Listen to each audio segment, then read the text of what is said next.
ஒரு கடவுளாக நம்ம வந்து பண்டைய காலத்திலேருந்து வழிபட்டு வர்றோம்.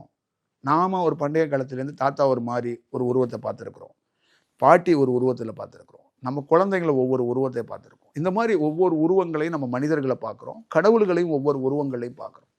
ஆனால் இந்த மாதிரி உருவங்களை இல்லாத இதுலேருந்து விடுபடவே முடியாது. ஆனால் விடுபடுற ஒரு தருணம் வரும்போது ஒருத்தனுடைய வாழ்க்கை எப்படி இருக்கும் அப்படின்னா, அதுதான் உண்மையான லைஃப். அங்கே தான் ஒருத்தனுடைய உண்மையான வாழ்க்கை என்ன இருக்குது அப்படிங்கிறத, அங்கே ஒரு இன்னொரு வாழ்க்கை இருக்குது அவனுக்கு.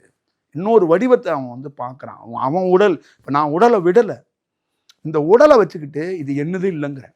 இது வெறும் வார்த்தையால் சொல்ல முடியாது. இது உண்மையை நான் உங்ககிட்ட சொல்கிறேன். வார்த்தையால் இது என்னுடைய உடல் இல்லை அப்படின்னு சொல்ல முடியாது. அப்போ என் உடலை தாண்டி என்னுடைய உடலுக்கான வாய்ப்புகளை எல்லா சூழலையும் இந்த காற்று ஏற்படுத்துது. இப்போ நாளை சமூகத்துக்கு இந்த காற்று தான் உன்னுடைய ஒரிஜினல் அடையாளம் அப்படிங்கிறத நான் சொல்கிறது தான் என்னுடைய பயணம்.